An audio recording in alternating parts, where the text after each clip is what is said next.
अपना थोड़ा सा फर्नीचर, फ्रिज, गर्लफ्रेंड की डेड बॉडी, फलाना ढिमकाना।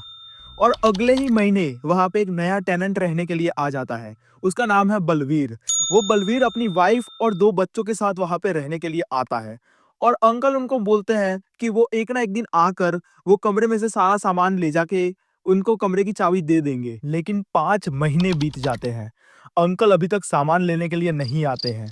और इस बात से बलवीर को बहुत गुस्सा आता है, क्योंकि पहली बात तो वो रेंट पूरे घर का पे कर रहा है, लेकिन उसको पूरा घर इस्तेमाल करने को नहीं मिल रहा है। और दूसरी बात, पता नहीं क्यों घर का लाइट बिल बहुत ही ज्यादा आता है। तो फाइनली वो मकान मालिक से परमिशन लेता है और उस कमरे का ताला तोड़ देता है। और उसको पता चलता है कि फ्रिज अभी भी चल रहा है।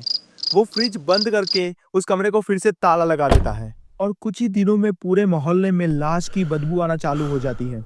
सबको पता चल जाता है कि बदबू कमरे से आ रही है। बलवीर पुलिस को फोन करता है। पुलिस आकर जैसे ही फ्रिज का दरवाजा खोलती है, पिंकी की लाश बाहर गिर जाती है। पुलिस आसपास वालों से सवाल भी करती है, लेकिन सब पिंकी के बारे में अच्छी बातें बताते हैं कि कैसे पिंकी सबसे मिलजुल कर रहती थी और भगवान की भक्ति में भी वो हिस्सा लेती थी। और सब पुलिस को अंकल के बारे में भी बताते हैं कि कैसे अंकल ने सबको बोला था कि पिंकी अपने मायके गई है और वो कुछ महीनों के बाद वापस आ जाएगी।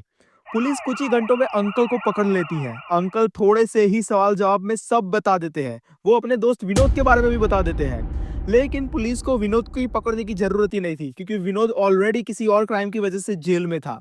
अब पुलिस के पास दोनों खूनी है, दोनों ने अपना गुनाह कबूल कर दिया है। मोस्ट लाइकली दोनों को उम्र कैद या फांसी की सजा हो जाएगी।